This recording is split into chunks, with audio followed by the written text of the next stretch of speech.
The first law of the universe. The concept that I'm going to be breaking down today, the law in particular that I'm going to be breaking down, is 13 billion years old. It is literally the first law of the universe. And unfortunately, until you understand how the universe works, then you won't understand how you work. And if you don't understand how you or the universe works, you won't be able to enter your desired reality for the mere fact that you are directly interconnected, one with the universe. You are actually a microcosm, a small fractal of the entirety of the universe. And this ain't law of attraction and this ain't law of assumption either. Just for the extra smart spiritual niggas that think they already know what this is going to be. But you may have an inclination on what this is going to be. But it's important that we actually go through the first law of the universe. And this is going to be I was going to say 7 weeks, but I'd be lying to you niggas. How many months? It's going to be a 7-part series. I'm not going to tell you when they're going to come out, but they're going to come out. And this has been highly requested by you guys. I always tell you, I'm in the comments. So you're going to get some. Now, it's important that I preface what I'm about to go through today with this. Within this particular industry, and you can extrapolate this to the entirety of life, there's what's called principles and there's what's called techniques. Now, principles are foundational. They're boring.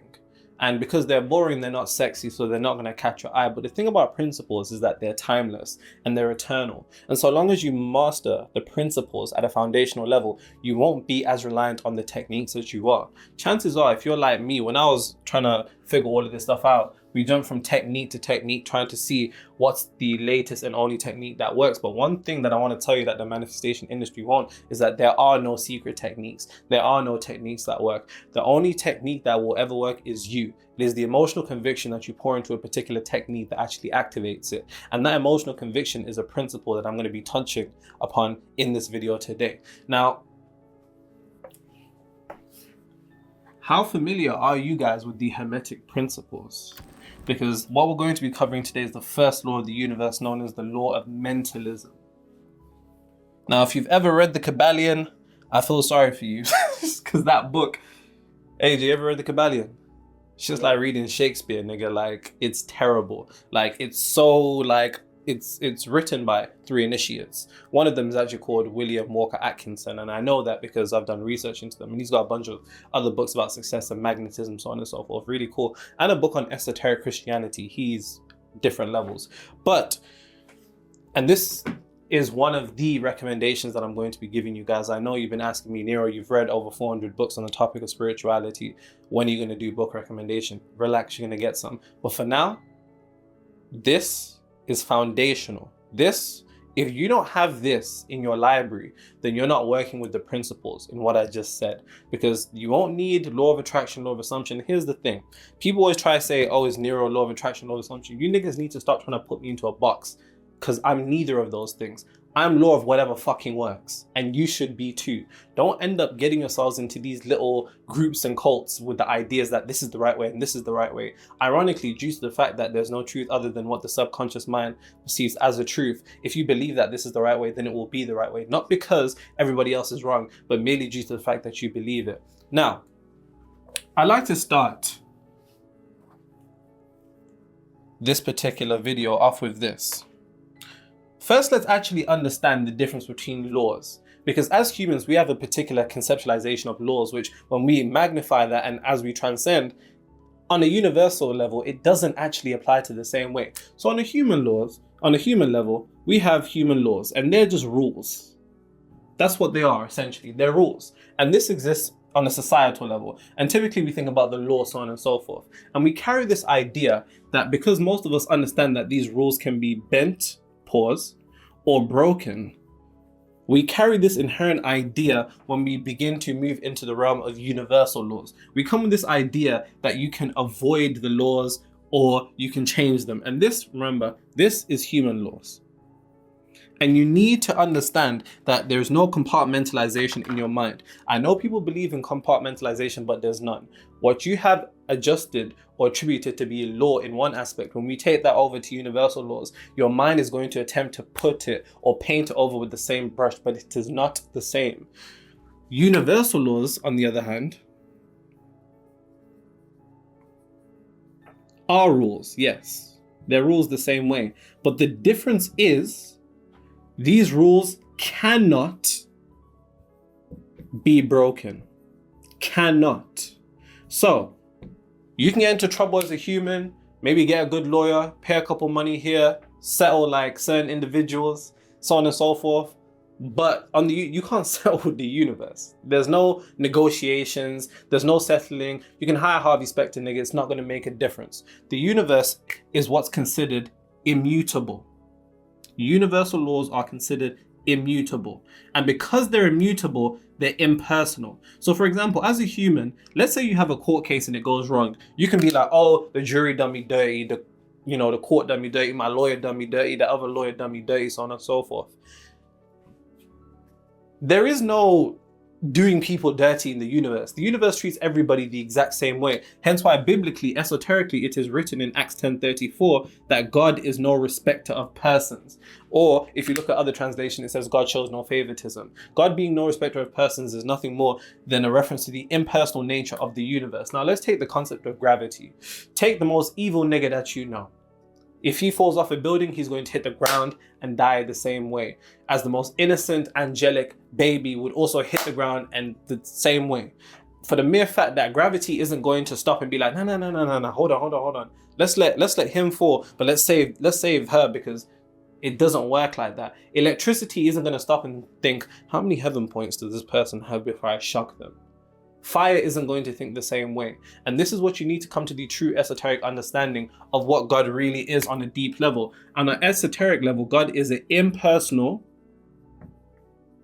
energy that is considered to be the most high frequency, hence why it's the most high. And another way of saying impersonal energy is consciousness. And consciousness is the substance of reality, which we're going to get into with this law in particular of mentalism. But I just like to preface it with the fact that when we're talking about universal laws, don't think that you get special treatment from the universe. You're not getting special treatment. You're not. The universe is immutable and it's impersonable and its laws cannot be broken. All of our suffering, and this is a bar, write this down because I've already said it in my head, all of our suffering as humans comes from our inability to align ourselves with universal laws. Because when you try to attempt to go against universal laws, you attempt to go against God. And when you attempt to go against God, you go against yourself, because God is within, which results in internal conflict, which is then manifested and projected and externalized as outer conflict. You must be in direct alignment with the universal laws. So it's important that you get to them.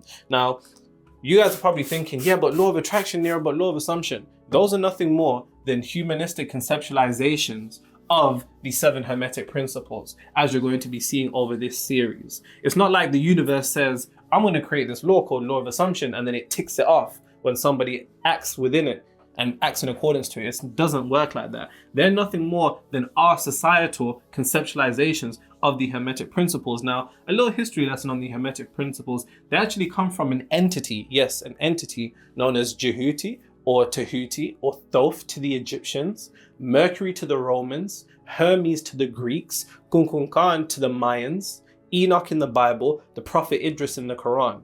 This is an entity that has reincarnated over multiple particular lifetimes and supposedly comes from a different civilization. Now, I don't want to get into you spiritual niggas that believe that, you're this and that. I was talking to somebody the other day and they were like, yeah, I just had to get in contact with my planet of origin. Like, what? What's that? See, that's the thing when you go down the spirit hole, AJ. Different planets, galactic this, all of this, all of that.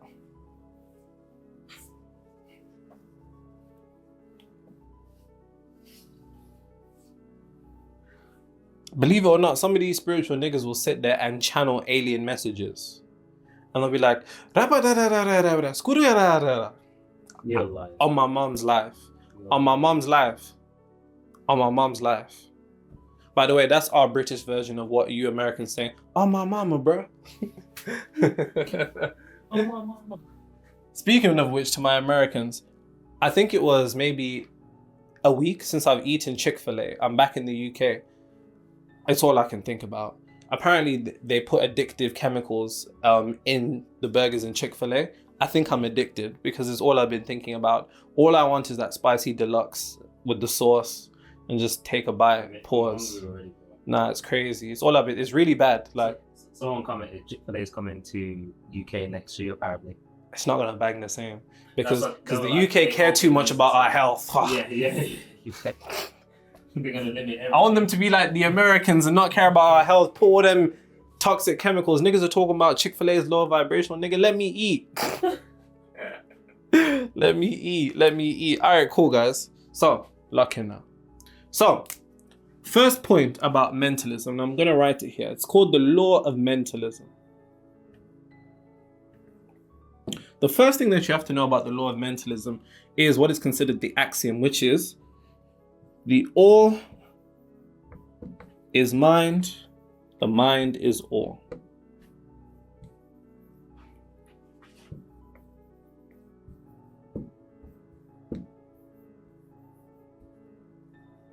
One thing that I'd also like to mention is that the foundation of a lot of these particular societies is Hermetic philosophy, which is the Kabbalion. And I know this as friends who are in certain societies and they tell me that this is what they study. This is foundational. So don't get caught up in the gimmicks of the 369 method. Write down your journal in blue ink. This is the best way to do your vision board on Pinterest. This is the perfect affirmations that you need to make yourself. Don't get caught up in all of that shit, because all of that stuff is shiny object syndrome. And so long as you chase these shiny objects, you'll be negating the shiniest object in the universe, which is you. So let's go to the foundational principles, because what you don't realize about the Hermetic principles is that they're not something that's outside of you. They're something that is within you. Just as Jesus said esoterically in the Gospel of Thomas, the kingdom of heaven is inside and outside of you. The universe is inside and outside of you. And these particular concepts, you're bound by them. So you need to stop thinking like a human and start thinking like a universe. Now, that was a bar, write that down. Now, the all is mind, the mind is all. Now, what does this particular axiom mean? Well, the first thing that you have to come to an understanding of is that the Hermetics believe that the best way to categorize God is as the all, because God encompasses everything in our reality, all. The entire world, all the people, all the bad things, all the good things. God is above the law of polarity, which is another law I'll be covering in the next couple of, I want to say weeks, but I'll be lying to you niggas. Eventually, you're going to get some. Just relax. It's the conceptualization, or more so an encompassing of everything. And what they're saying is that God is mental. But more specifically, we exist in the mind of God. Now, this is very, very tricky.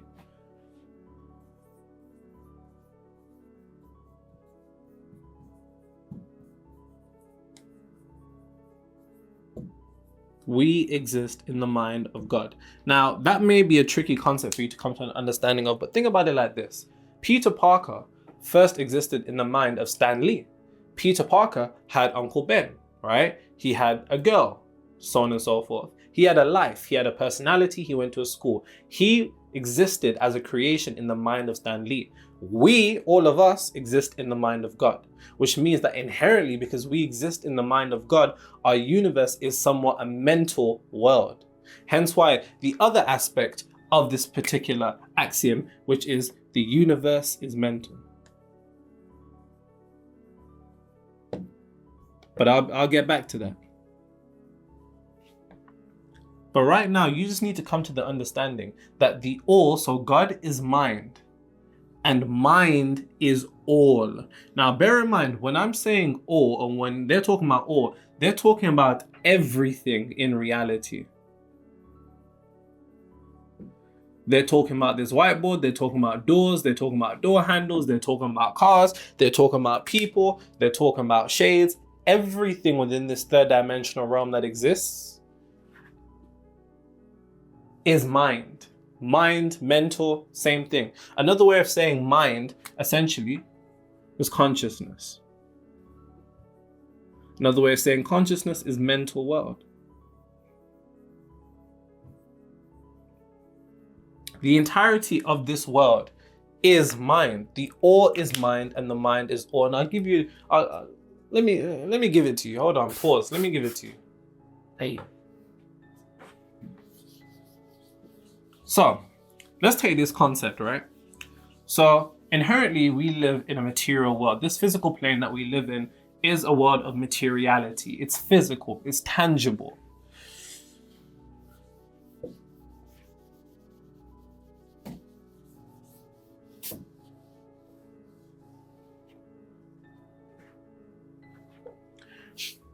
Trying to decide if I really want to go out tonight. Someone said, I'm new, and oh my god, that board is clean. And why the baby oil? Bro got an extra towel to do an extra reds on the board. Why the baby oil? Yeah. It's because for the longest time, the members of this channel have been accusing me of being oiled up. So I just decided to just end the allegations. If you can't beat them, join them, innit? Like, and I was not oiling up prior to that, and I'm not oiling up. AJ thinks I'm still oiling up, but I'm not. You probably look the most oiled up you've ever been. Right now? Yeah. You think so? Yeah. Anyways, so back to the point that I was saying. We live in a world that is inherently material. We live in a material universe, a material world. Another way of saying that is a world of matter. Because the universe, the world around us is made out of matter, hence why we can touch things and it's tangible. Matter is a combination of particles. Now here's the thing about matter.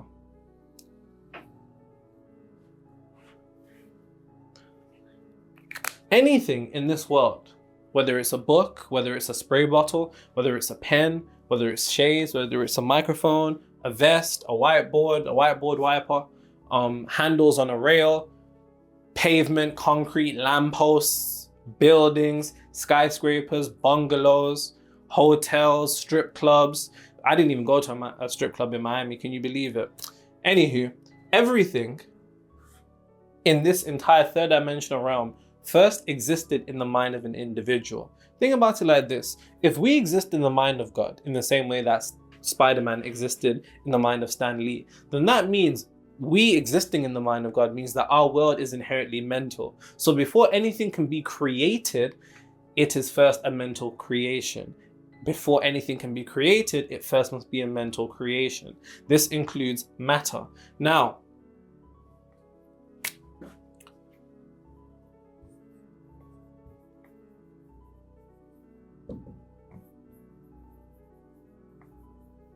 and I want you to think about it like this.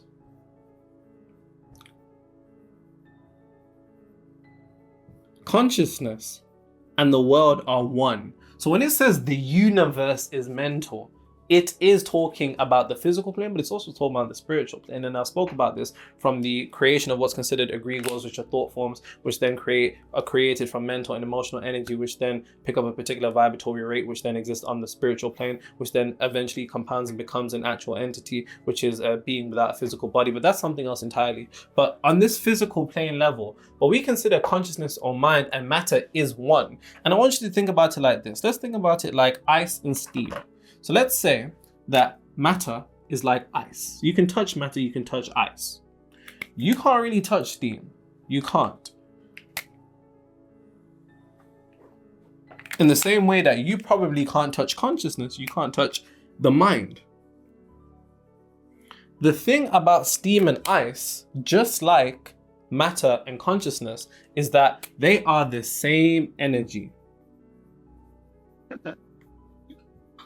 Same energy. There's only one difference between both of them. Do you know what that is, AJ? Oh, I don't. Go on. The rate of vibration. Bingo. The rate of vibration. That is the only difference between steam and ice. It is the exact same energies, both H2O. The only difference is the rate of vibration. Once you alter the vibration of water to a certain degree, can become ice, and then it can also become steam. And this is the same thing when it comes to matter and consciousness. And quantum mechanical experiments show this, such as the observer effect. It shows our ability to alter the behavior of particles based upon our own consciousness. And it's for the mere fact that our consciousness and matter in the universe and particles are directly interconnected because they're made from the exact same energy. Their only difference is their rate of vibration. Now, this energy is what the Hermetics consider the all. Same thing here. Ice to steam, same energy, only difference, rate of vibration, which would mean, and write this down, the world you live in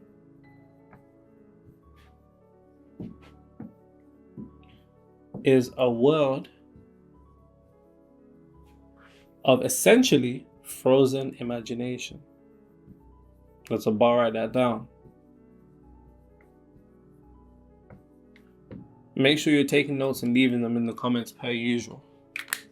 The world you live in is a world of frozen imagination. In the same way that you can touch ice, but you can't touch steam. But when you alter the vibration of steam, it then becomes ice. When you alter the vibration of consciousness, it eventually becomes matter and becomes something that you can touch. The world that we live in is frozen imagination. It's frozen consciousness.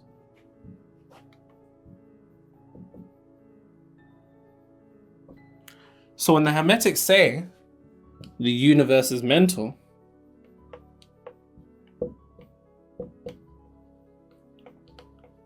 they literally mean it. Eventually, when I go out this room, I'll be putting my hand on a door handle. That door handle is frozen imagination. As I'm holding this pen is frozen imagination. As I touch this whiteboard is frozen imagination. As you walk and you see cars, it's frozen imagination. And this is how you need to begin to alter things internally. Because once you begin to see everything as a particular frozen state of consciousness, because that's what it is, even a book, even my PC right here, everything is frozen imagination. And once you begin to reinforce that in your mind, you begin, without realizing it, to unconsciously see your world as inherently moldable, because everything that you've been taught about the world to see as something that is real isn't real at all. Even down to a physical level. If you was to take a powerful microscope and zoom in on even this whiteboard, you'd see that the particles are in constant movement, constant motion. So it can't be real if our definition of real is something that's associated with permanent, because these particles are moving. And this goes into the law of rhythm, but this is for another time. But the world is frozen imagination. And here's the thing. People often say, mind over matter. But the truth of the matter is that mind and matter are one. You can't be over matter, because you are matter and you are mind. Mind and matter are one. And this sets in motion a powerful line of thinking, because once you begin to see that your world is matter, you want to alter your world. What most people try to do is to alter the world by altering the world. To alter matter by altering matter, that doesn't make sense. If you want to alter the particular matter or world that you live in, you first need to see what is it dependent on. And that matter is nothing more than the altered vibratory rate of consciousness. So if you're able to alter your state of consciousness, you're then inherently able to affect what is produced in the realm of matter. Does that make sense? Good. Now,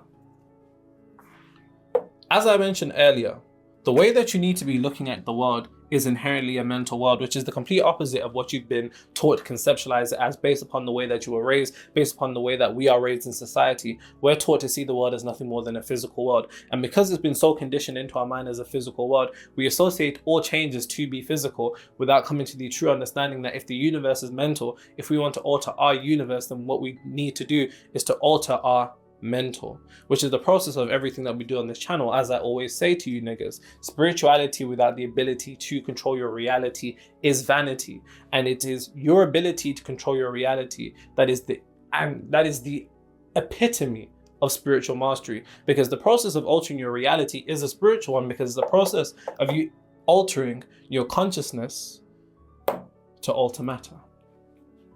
I'm just going to let that marinate for you guys. Now, here's the thing.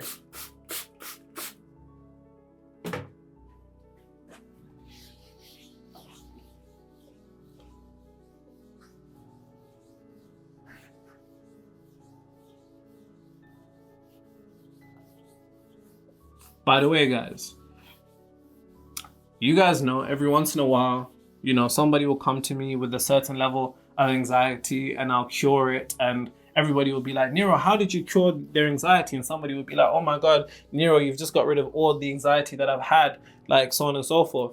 And you always know, so I'm going to do it right now. And I've done this in every other video. Well, some. Can't be curing anxiety all the time, guys. So, if you want your anxiety to be cured, go listen to a song called C-Biz, The Game Is Mine. It might even be a 2-minute job. Pause and just, life will be changed forever. Don't say I didn't tell you. Now,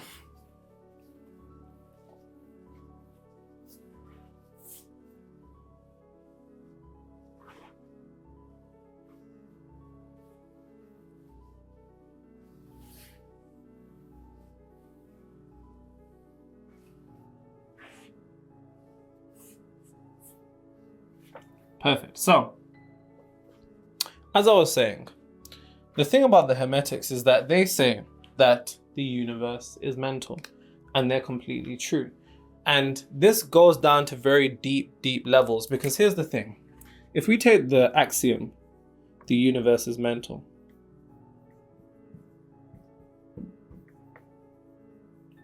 that would mean that based upon, and across 8 billion different people, because there's 8 billion different people on this planet, there's 8 billion different universes. Because if the universe is mental, then the universe that you live in, we don't all have the same particular mental state. We don't all have the same state of consciousness. All our consciousness and all our mental states are completely different. We're all on different frequencies. So that would mean that because not everybody has the same mental, that would mean that not everybody is in the same universe.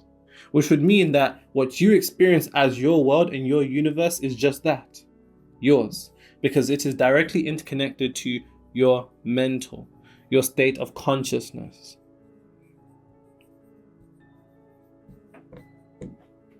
Eight billion people on the planet, and there's 8 billion universes, 8 billion worlds, which is why we don't live in the same world as people. Hence why we can experience the exact same thing and walk away with completely different opinions on what happened, or versions of what happened, because we are experiencing different versions of reality based upon being different versions of frequencies. Because here's the thing, what you don't realize is that your consciousness or your frequency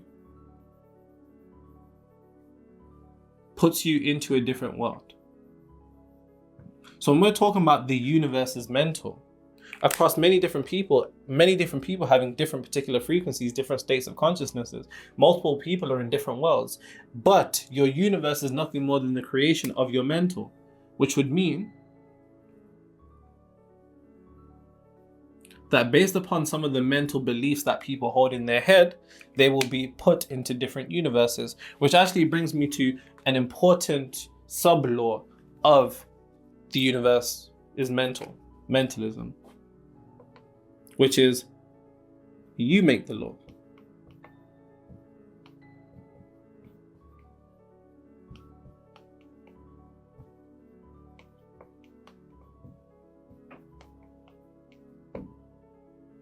You make the laws of your reality. Now, this is very important to understand, because if the world that you live in or your universe is solely dependent upon your particular state of consciousness on a deeper level, your beliefs, and your beliefs are just emotionally charged ideas. Emotionally charged, accepted ideas. And if you want to discover your beliefs, then simple way to discover your beliefs, and always remember this, because this is going to be something that you're continuously iterating as you go through life, because unfortunately you can't be beliefless. We go from one box to another, one box to another. If you want to know what your beliefs are, then just tell me and tell yourself what you believe to be true about the world. Whatever you believe to be true about the world isn't actually true. Because as they also say in the Hermetic philosophy, all truths are half truths. All truths are half truths for the mere fact that there is no truth in reality other than what the subconscious mind accepts as truth. And what the subconscious mind accepts as truth isn't necessarily what's been repeated. I know that's a belief that one of the languages of the subconscious mind is repetition, and it is. But the highest and most powerful language of the subconscious mind that will make belief useless is emotion. The most emotionally charged and accepted ideas are accepted as beliefs, which then go into the subconscious mind, which are then manifested into your universe as truths, without coming to the understanding that you make the laws of your reality. And I'll give you some examples of this very, very shortly. Let me wipe my board.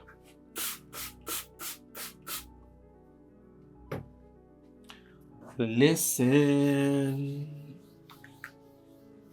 to the song here in my heart. A melody has come. Oh, the time has come For my dreams to be heard, they will not be pushed aside into your room. All cause you won't listen. I don't have those notes. By the way, guys, AJ thought that was sang by Alicia Keys. Have you decided? We're talking Alicia Keys or Beyonce. Who do you think? Who do I think? Yeah, who do you think? Alicia Keys is personally my favorite, but I have to put Beyonce there. Yeah, Beyonce is the best. Cause she's just got too much in the catalog. She's got too much in the I catalog. don't really listen to her like that. You don't listen to Beyonce like that. It's because you forgot all the bangers that she's dropped. I Am Sasha Fierce. Yeah, I'm on those. Yeah, and then she's got Halo. She's got Big. I'm a diva. So long. A diva is a female version of a hustler. Stop the track. Let me state facts. The only thing in my head right now is 7-Eleven. 7-Eleven. Shorty sideways. Smack it in the air. Pause. But Alicia Keys got banger. She got bangers, bro. Nah, she does, but Beyonce is just... She's just that. Beyonce or Rihanna? Still probably. Rihanna shows more personality nowadays, you know what I'm trying to say? She seems more human. Still gonna pick Beyonce. You can't say she seems more human when I'm being accused of being a reptile, clone, Caucasian as well. That's crazy. Unzip. Alright. Or they put batteries out my back. Now, guys, for the mere fact that, as I stated earlier, that you exist in your own universe based upon the beliefs that you have, which are nothing more than the truths that you accept. The truths that you accept are nothing more than beliefs, because there are no beliefs in reality. There are no truths in reality other than what the subconscious mind accepts as true. But on a deeper level, there are no truths in reality. What they really are ideas wearing the mask of a truth, which are nothing more than beliefs, which beliefs are nothing more than the emotionally charged accepted ideas of the mind. If you want a new belief into your mind, then you must emotionally charge it to such a powerful degree that it displaces a resonant or belief that is pre-existing, and it overwrites it. And those beliefs are nothing more than ideas. Now, here's the thing. Because your universe directly puts you into your own world, then you have to come to the understanding that your world is nothing more than built on truth, built on beliefs, built on ideas. And let's start over here with beliefs and ideas. Let's take the concept of that I mentioned earlier, which is you make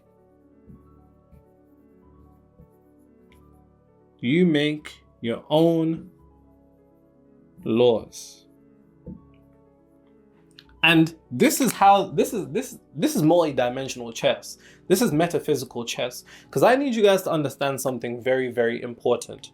Why would anybody need to stand there and oppress you and enslave you when they can just give you self-oppressing and self-slavish ideas that you then materialize into your reality, and then you internalize that to be a truth? And then once you've accepted it as a truth, you reinforce it with emotional charge, and it goes deep into the subconscious mind. And then at that point, it is something that is being continuously created, because your subconscious mind is the unfolding point from your reality. It is the unfoldment. It is the womb of your reality. Understand this very, very clearly.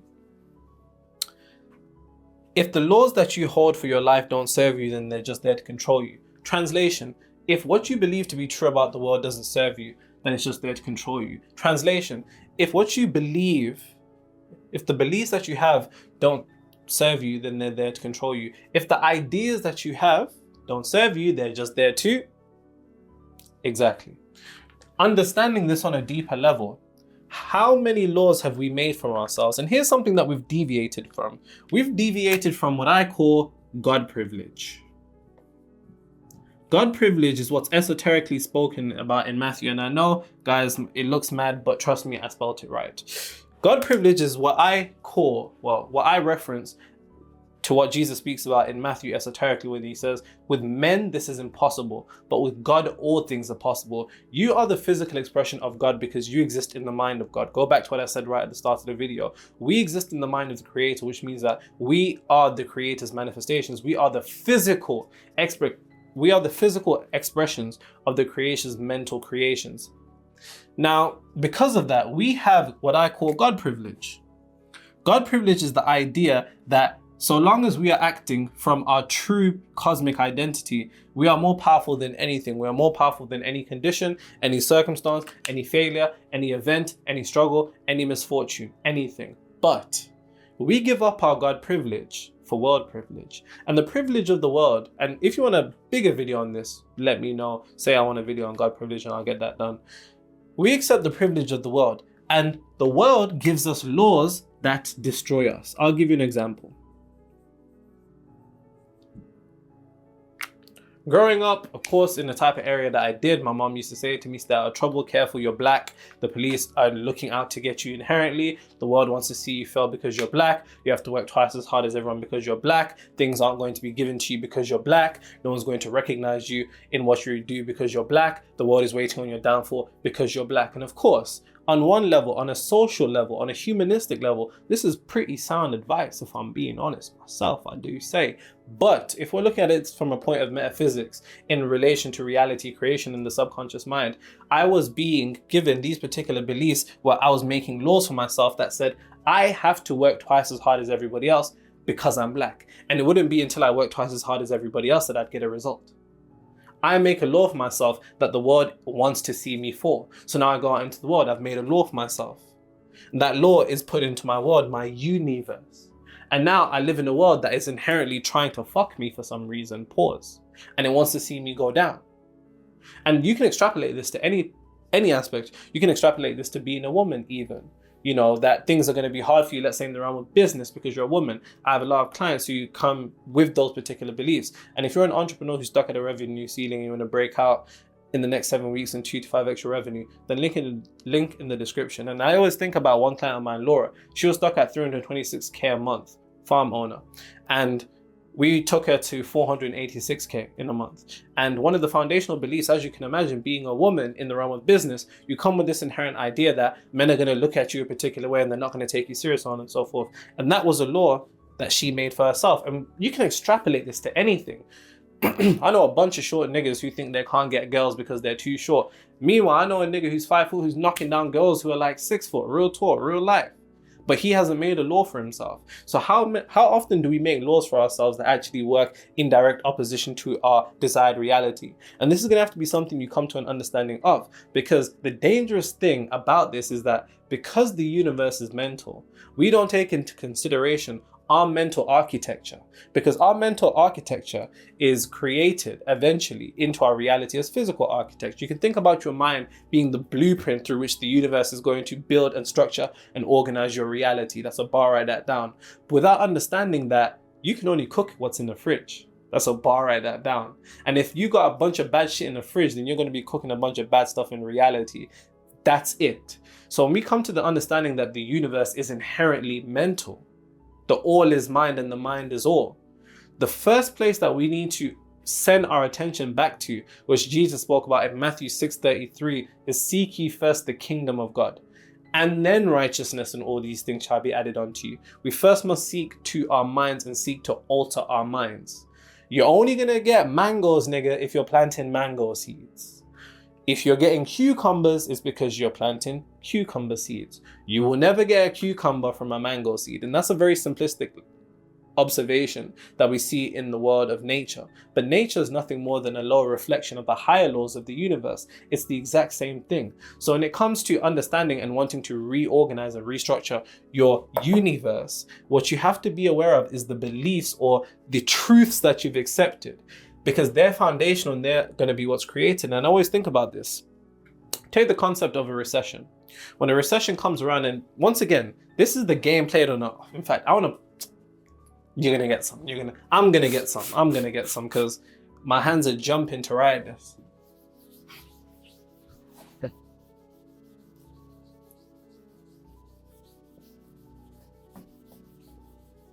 Bro, what can that board rapid? You get me? I'm wiping the board like Sonic, fam. By the way, you know one thing I realized? When I actually met a lot of Americans when I was out there, they're shocked that we talk about My Wife and Kids and, you know, Fresh Prince and, you know, Jay-Z and Nas and all of this. It's like, they're like... They think we're like... They think we're like... Yeah, exactly that. Good day. They think we're riding on horses eating crumpets and... Yeah. Guys, the Black experience is a collective consciousness. We're all pretty much tapped into the same thing, believe it or not. Now, of course, some people are less tapped in than others, such as AJ not knowing who, you know, Nas was like that. You know what I'm saying? Don't do this. Just don't do this. Cool. So, this is the game. This is very, very dangerous, guys. This is very, very dangerous. And don't say protect Nero at all costs. You niggas need to stop saying protect me at all costs. I'm fine. They're making me think something's gonna happen to me. But anyways, let's understand the game from a multi-dimensional level.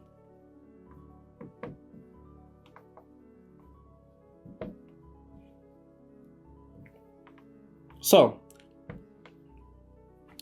let's take the concept of control. And this correlates. So relax, you're gonna get some. Let's take the concept of control. So back in the days, centuries ago, control was something that was done physically. If I wanted to control AJ, make him do whatever I want to pause, I would physically control him, pause again.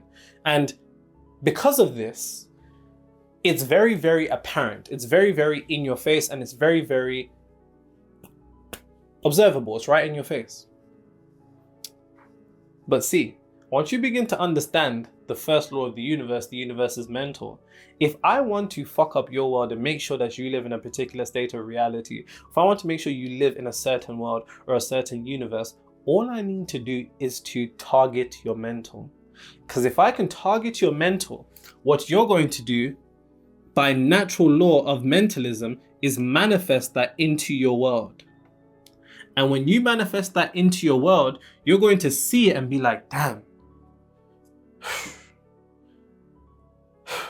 it didn't work. And you're going to register it as, it's true, it's right.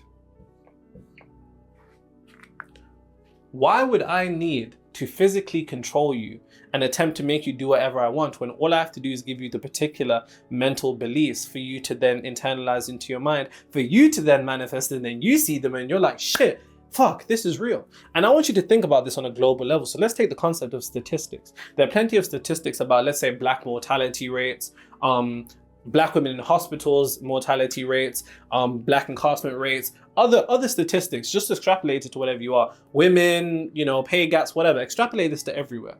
All of these particular statistics, in one hand, they do serve a function of reporting if they are accurate. But at the same time, on a deeper level, come into the understanding of the authority that these particular statistics have in terms of your mind and your perception towards them. Once you read a particular statistic, damn, 9 out of 10 niggas go to jail, damn. And you internalize that particular belief into your head. That enters your subconscious mind. It is now something that's set in motion as a particular chain of events that can lead to that materialization of that initial belief, all for the mere fact that nobody has to grab you and throw you into prison anymore. All they need to do is make sure that you're locked down internally and you lock yourself down externally. That's a bar, write that down. And extrapolate that to whatever field you're in. Obviously, I'm a Black guy, so I'm going to talk about shit that, you know, is inherent to me. But if you're a woman, talk about stuff that's woman. If you're Asian, do that. If you're white, do the same thing. Extrapolate this to all aspects of reality, because this is how the game's played at a top-down level. Nobody needs to come down and get you to do anything. They just need to put those beliefs into your head. You'll do it yourself. When it's in your face, you'll be like, damn, it's the truth. And then you'll continuously put yourself in a cycle where it's something that you're continuously experiencing again and again and again. I'm thinking about doing monthly workshop, by the way, guys, just like monthly workshops, because you guys always like, you only work with entrepreneurs, I want questions and stuff like that. So I'm thinking about doing something maybe once a month. So I don't know if there's going to be anything out, but just check the description. You might see something.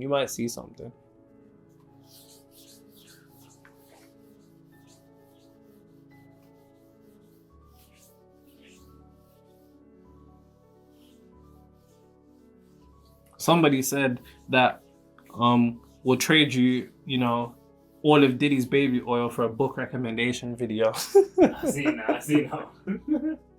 I'm never gonna forgive you for that. Here we followed up some line. Once again, guys, I need you to understand this.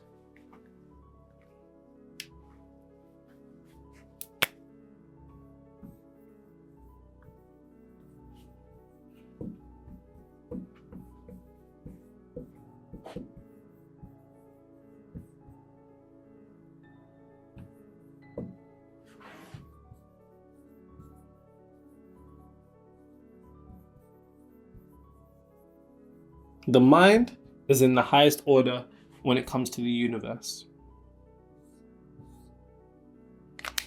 And let's take this concept, for example. There are spiritual niggas who will be like, oh, you only gotta eat grass and, I'm joking. My vegan niggas don't cry. But of course, let's take that spiritual archetype of that individual that solely believes that this is the only right way and this is the right way and you have to do this. And if you don't do this, you're not this. And if you do this, this is going to lead to this. The mind is of the highest order in the universe. Why? Because God is the highest order in the universe. And as it says esoterically in Corinthians, you are the dwelling place of God, in inherent reference to your mind. Hence why, for example, when we're talking about God's throne and sat down, Jesus is sat on the right hand of the Father, so on and so forth, because the right is a reference to the right hemisphere of the brain, which is where God sleeps. I've made a video about this already. But on a simplistic level, God is the highest order in the universe. The mind is the highest order in the universe. The mind takes precedence over anything in the universe. So let's say this. Mind, the world. So for example, if you believe that when you eat this food, you're gonna develop this and you're gonna die because this is this and this is that, more often than not, it is actually the belief in of itself that activates that particular frequency to set in motion those particular chain of events to manifest in your reality, as opposed to the thing themselves. And this is the game. The game is about taking all the power that the world has taken from you and directing all of that back to your mind. Because until you master your mind, you won't master the universe. And until you master your mind, you won't know God. Because as Psalm 46:10 says, be still and know that I am God. Until you can come to the recognition of the true power within the mind in reference to the universe, then you'll be trapped by these things. Like I said, take the concept of a recession. When a recession comes around, the media is pulling on people's emotional strings, emotionally charging people. Remember what I said? Subconscious and emotion. Emotionally charging people with negative beliefs on what's to happen when certain things unfold in the economy and all of this and all of that, and then you subconsciously accept that now you've entered a universe, a world where now you experience the effects of that particular recession. There's people that don't experience the effects and there's people that do. And it's simply for the mere fact that these people live in two different worlds based upon their universe. But the universe is mental. And the mental that we have, and you have, and they have, and this person has, and this person has, it's all different. So it's about the state of consciousness that you're in. Your state of consciousness does this. That was me entering a door. I don't think it looked like I was entering a door. It didn't look like that. I should have just done this and yeah. Why were you bopping? I don't know. But your state of consciousness quite literally enters you into the door of another world that is the mental equivalent of that world. The mental equivalent of that world would be based upon what's in your subconscious mind. What's based upon your subconscious mind would directly be what's emotionally charged into you. What's emotionally charged into you is nothing more than what you've accepted as a truth, but there are no truths in reality other than what the subconscious mind accepts as truth, which means that truth really and truly is an idea pretending to be a truth. And that idea is something that you can choose to accept whether you want to or not. Now, that's mentalism.